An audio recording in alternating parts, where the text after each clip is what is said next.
5월 11일 목요일 저녁 예배 나오신 여러분들 주의 이름으로 환영합니다. 오늘 하루도 하나님의 은혜 가운데 잘 지내셨나요? 이 시간 그 하나님의 은혜에 감사하면서 우리 같이 예배하도록 하겠습니다. 먼저 하나님 앞에 찬양 올려드립니다.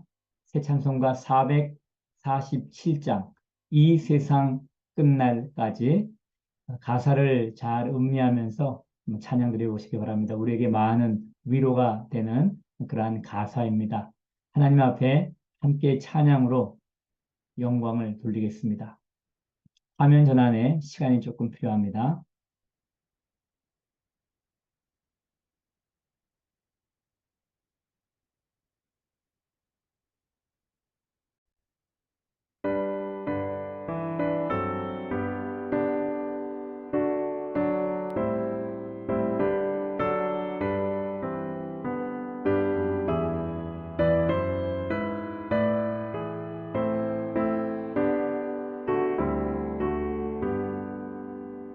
이 세상 끝날까지 주 섬겨 살리니 내 친구 되신 주여 늘 함께 하소서. 주 나와 함께 하면 전쟁도 겁없고 주 나를 인도하면 늘 안심하리라. 나 주를 따를 때에 주 약속하신 것 그 영광 중에 모두 이루어 주소서. 나 주의 뒤를 따라 섬기며 살리니 그 크신 은혜 속에 날 인도하소서.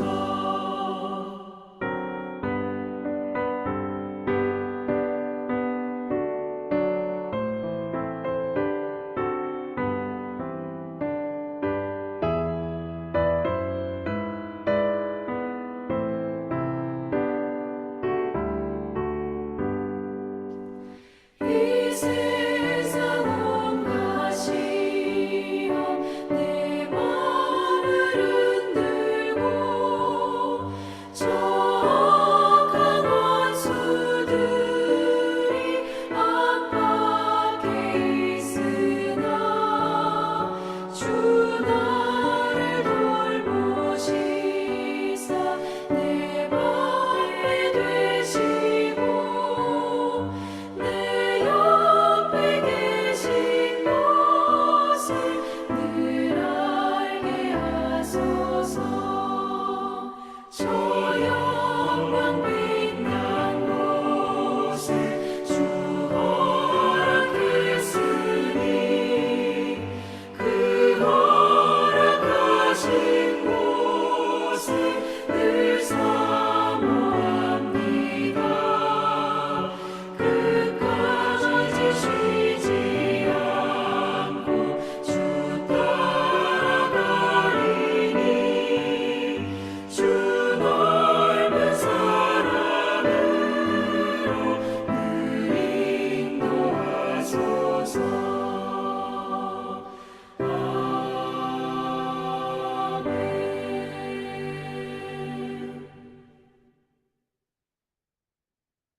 기도드리시겠습니다. 아버지 하나님, 5월 11일 목요일 하루를 우리들에게 허락하시고 이른 아침부터 이 시간까지 우리 각자의 삶의 자리에서 동행해 주심을 인해 감사를 드립니다. 우리가 편안한 삶을 살 때 하나님께서 우리와 함께 계심을 저희가 믿습니다.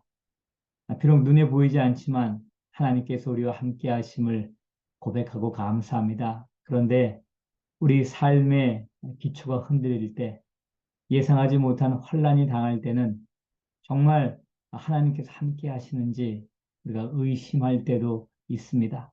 또 오늘 찬양의 가사처럼 우리와 늘 동행하시는 하나님, 우리 곁에 계셔 우리를 지키시는 그 하나님, 비록 우리의 삶의 상황은 하나님 안 계신 것처럼 느껴질 수 있지만은, 그러나 우리 삶의 모든 시간에 함께 하시고 하나님의 선하신 뜻을 이루어 가심을 저희가 믿습니다.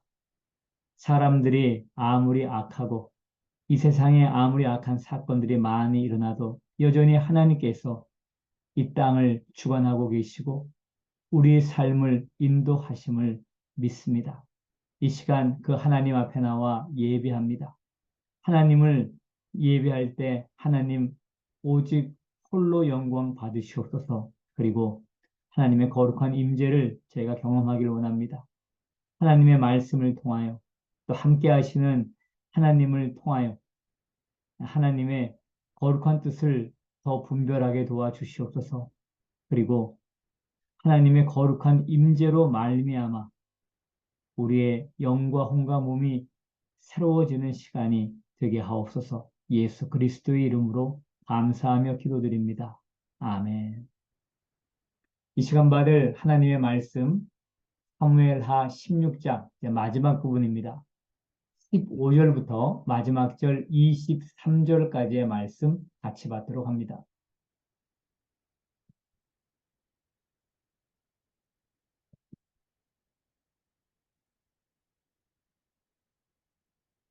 압살롬과 모든 이스라엘 백성들이 예루살렘에 이르고 아히도벨도 그와 함께 이른지라. 다윗의 친구 아렉 사람 후세가 압살롬에게 나갈 때에 그에게 말하기를, 왕이여 만세! 왕이여 만세! 하니 압살롬이 후세에게 이르되, 이것이 내가 친구를 후대하는 것이냐? 내가 어찌하여 내 친구와 함께 가지 아니하였느냐? 그렇지 아니하니이다. 내가 여호와와 이 백성 모든 이스라엘의 택한 자에게 속하여 그와 함께 있을 것입니다. 또 내가 이제 누구를 섬기리까? 그의 아들이 아니니까. 내가 전에 왕의 아버지를 섬긴 것 같이 왕을 섬기리이다. 압살롬이 아히도벨에게 이르되, 너는 어떻게 행할 계략을 우리에게 가르치라. 왕의 아버지가 남겨두어 왕궁을 지키게 한 후궁들과 더불어 동침하소서. 그리하면 왕께서 왕의 아버지가 미워하는 바 됨을 온 이스라엘이 들으리니 왕과 함께 있는 모든 사람의 힘이 더욱 강하여지리이다. 이에 사람들이 압살롬을 위하여 옥상에 장막을 치니 압살롬이 온 이스라엘 무리의 눈앞에서 그 아버지의 후궁들과 더불어 동침하니라. 그때 아히도벨이 베푸는 계략은 사람이 하나님께 물어서 받은 말씀과 같은 것이라. 아히도벨의 모든 계략은 다윗에게나 압살롬에게나 그와 같이 여겨졌다.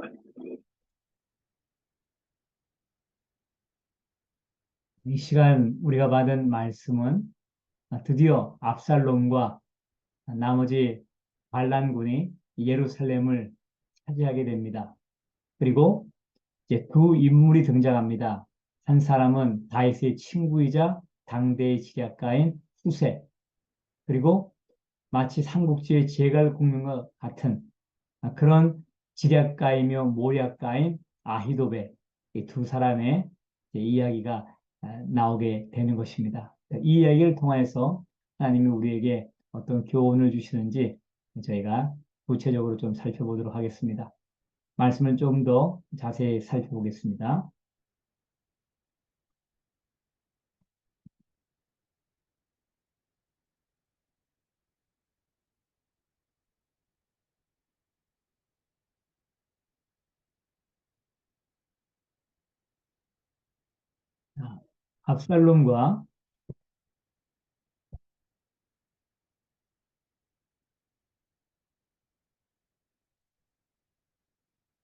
압살롬과 모든 이스라엘 백성들, 이 모든 이스라엘 백성들은 다윗과 함께 피난 가지 않은 백성들이겠죠.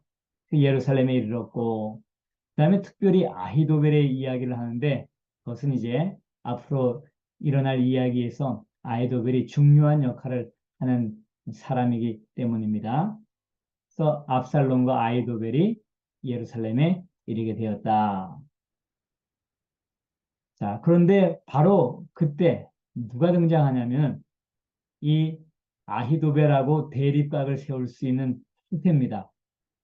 아마 아히도벨이 이제 제갈공명 같은 그 역할을 이제 하는 사람이다라고 한다면 그 애는 못 미치지만은 그래도 당대의 지략가요, 계략가로서 또 사람들의 인정을 받았던 사람이 후세라고 이제 하는 사람입니다. 근데 이 사람은 다윗의 친구였어요. 다윗과 가까이 있었던 사람인데 압살롬에게 이제 나아가는 겁니다. 그러면서 왕이여 만세, 왕이여 만세라고 부르는 거였습니다. 자, 이제 이 후세 같은 경우에는 엄청난 거물이에요. 다윗 왕조에 있어서. 그러면 그 후세라는 사람이 다윗에게 다윗에게서 자기에게로 왔다 하는 얘기는 굉장한 상징성이 있는 것입니다. 그럼에도 불구하고 압살롬이 이렇게 모욕적인 질문을 던져요. 그래서 뭔가 하면은 이것이 내가 친구를 후대하는 것이냐? 내가 어찌하여 내 친구와 함께 가지 아니하였느냐라고 하는 거예요. 만약에 제가 압살롬의 입장이었다면 아이고 잘 오셨습니다. 라고 이제 아마 했을 겁니다. 근데 압살롬은 그렇게 하지 않았어요. 이 압살롬은 우리가 이미 잘 알다시피 굉장히 치밀하고 그리고 철저한 사람입니다. 얼만큼 그가 치밀하냐? 자기의 여동생 다말의 복수를 위해서 그 이복형을 죽이기 위해 2년을 조용하게 준비해서 결국은 형을 죽인 사람이에요.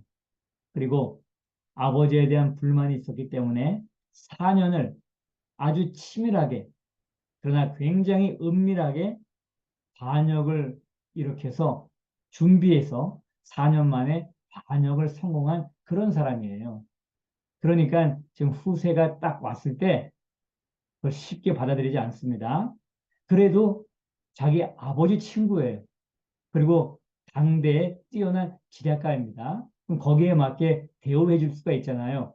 여기 저에게 이렇게 오셨으니 참 감사합니다. 라고 하고 후대를 할 수 있을 텐데 압살롬이 이렇게 얘기하는 거예요. 이것은 뭡니까? 일부러 그러는 거죠.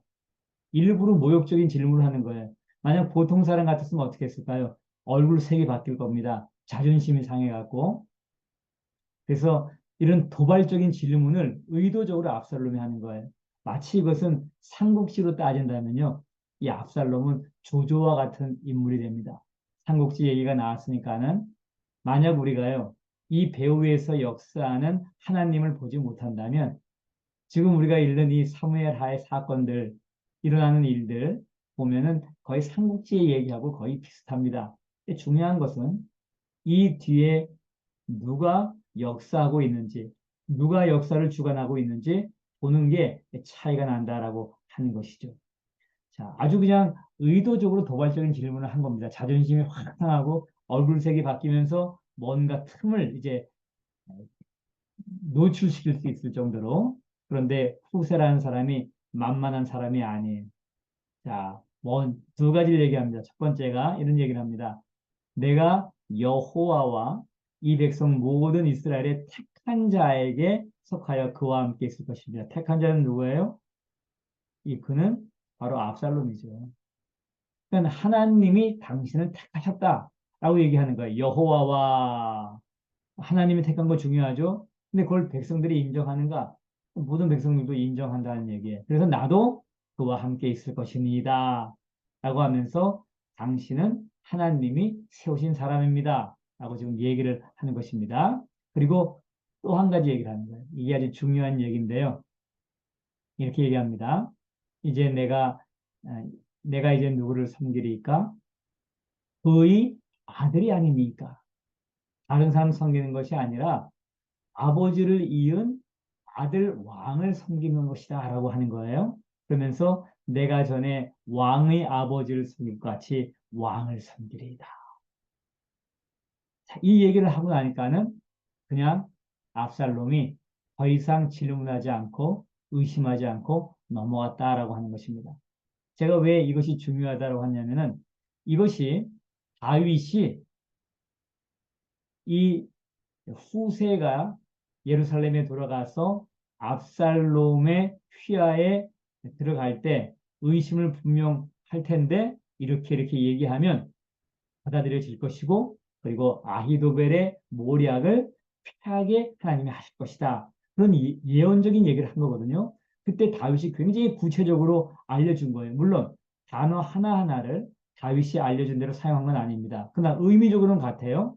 이제 아버지를 섬겼듯이 아들을 섬기는 것입니다. 라고 얘기를 하는 거예요. 그러니까 아버지 왕을 아들 왕이 있는 거예요. 자, 이렇게 이것이 이제 압살롬의 마음에 들었다라고 하는 것입니다. 도대체 이게 왜 압살롬의 마음에 딱 맞는 건지 자세한 건 몰라요. 그러나 아버지는 압살롬의 성격을 잘 알았습니다.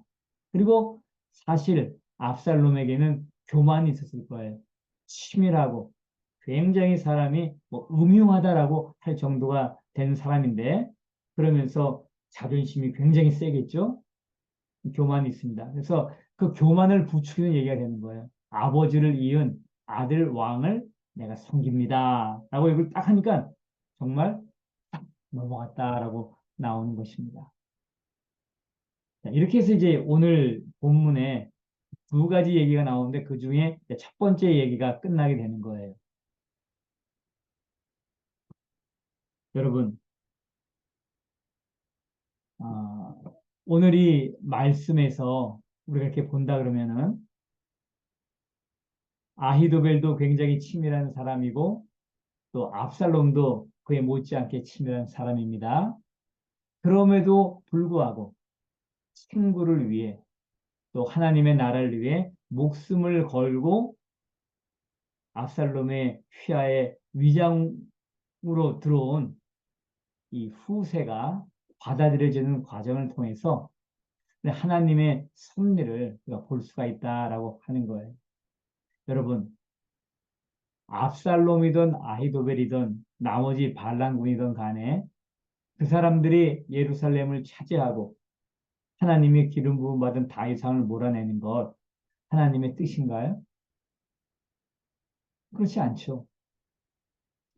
아버지 다윗 같은 경우에는 자기가 비록 기름 부음을 받았어도 현재 기름 부음을 받아서 통치하고 있는 하나님의 뜻대로 못해서 하나님이 이미 내가 너를 버렸다라고 했던 사울 왕이었지만 자기는 자기 손으로 하나님의 기름 부음 받은 자를 해치지 않겠다고 사울을 죽일 기회가 있었지만은 죽이지 않았던 다윗이었습니다. 그런데 그 다윗 왕의 아들인 압살롬은 기름 부음을 받은 사람도 아니에요. 하나님이 그를 선택한 것도 아닙니다. 그냥 스스로 왕이 된 거예요. 계략을 통해서. 그런데 기름 부음 받은 왕이 아버지가 버젓이 살아있는데 그것도 아버지인데 그를 몰아내고 이 예루살렘 궁을 차지하게 되었으니 너무 기가 막힌 일 아닙니까? 그렇다면 도대체 이 압살롬에게는 하나님에 대한 경외심이 있는가라고 하는 거예요. 그리고 아이도벨에게도 마찬가지라 하는 얘기입니다.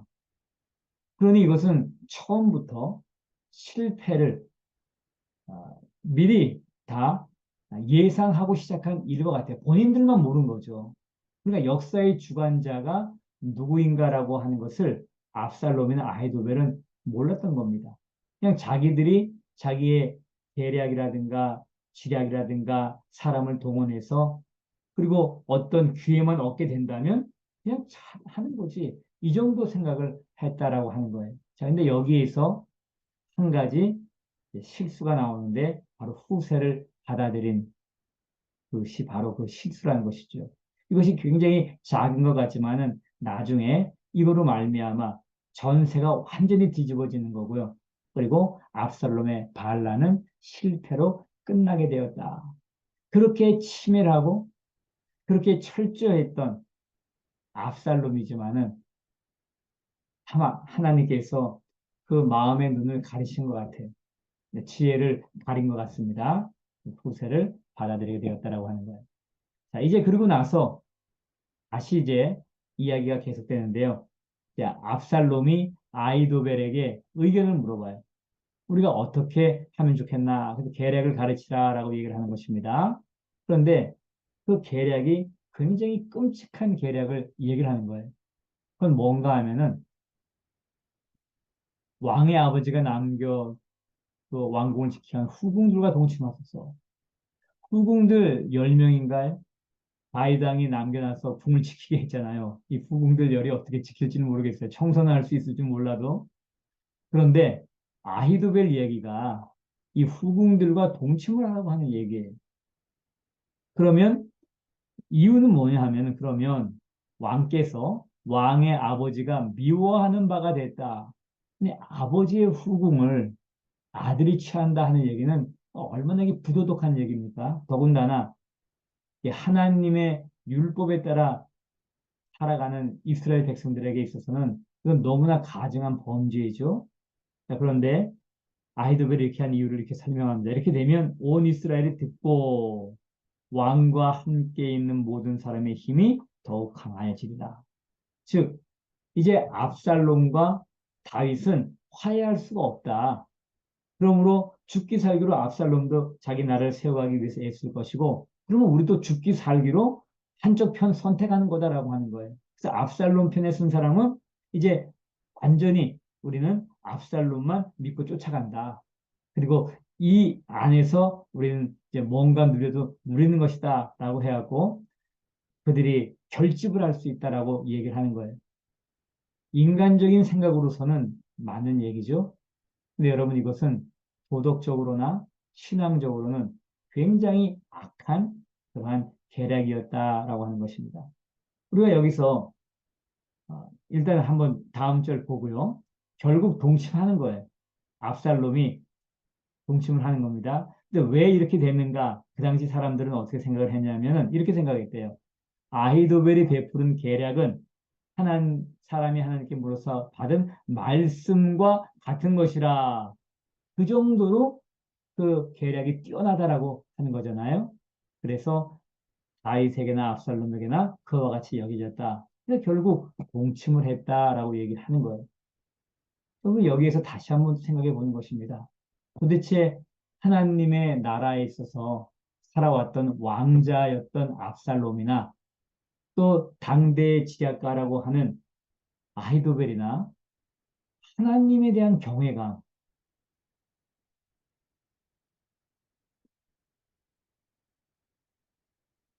도대체 이거는 어디 간 거예요?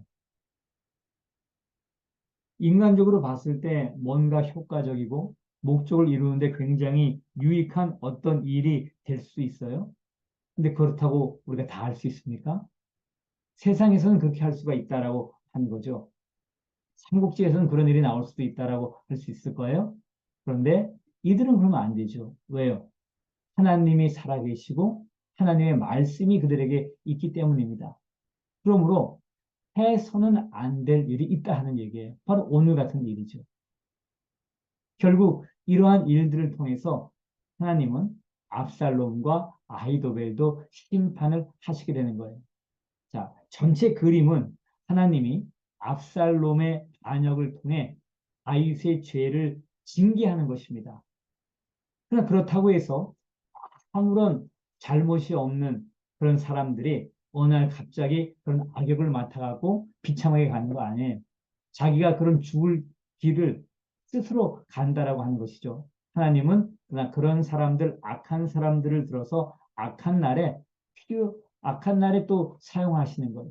오늘 같은 경우는 다윗의 죄를 심판하는 일에 아들의 반역을 사용을 한 거죠. 근데 그들은 또 그들 나름대로 죽을 죄를 지금 짓고 있다라고 하는 것입니다. 여러분, 혹시 세상 사람들은 뭐 그 정도는 괜찮아. 그렇게 다 하는 거지 뭐. 세상에선 죄라고 여기지도 않을 수 있어요. 그런데 하나님이 싫어하시는, 미워하시는 어떤 일을 지금 우리가 계획하고 있나요? 아니면은 지금 우리가 하고 있나요? 만약 그렇다면 돌이켜야 됩니다. 세상은 그렇게 할 수 있습니다. 그런데 우리는 눈에 보이는 세상이나 사람들하고만 사는 건 아니에요. 눈에 보이지 않지만 분명히 우리의 삶을 주관하시고 역사를 주관하시는 하나님을 아버지로 부르면서 살아가는 하나님의 자녀들입니다. 오늘 우리가 이 말씀을 보면서 또 한 가지 생각할 것은 자녀들에게 신앙 교육을 어떻게 할 것인가. 그 믿음의 사람 하나님의 마음에 합했던 다윗이었는데 어떻게 그 잘생겨서 정수리에서 발끝까지 아무런 흠도 없이 그렇게 아름답게 지음받은 압살롬 하나님을 경외하는 마음이 어떻게 이렇게 없을 수 있을까라고 하는 거예요. 참 굉장히 안타깝죠.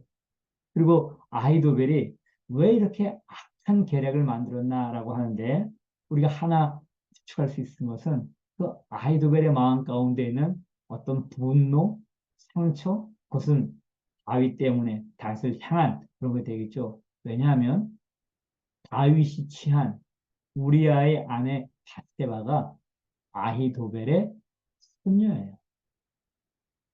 자기 손녀딸의 가정이 어떻게 망가지는가 하는 걸 봤어요. 물론 지금은 다윗의 아내가 됐고 여러 아내가 물론 있지만 그리고 이제 나중에는 그 밧세바를 통해 낳은 솔로몬이 이스라엘 또 왕 되잖아요.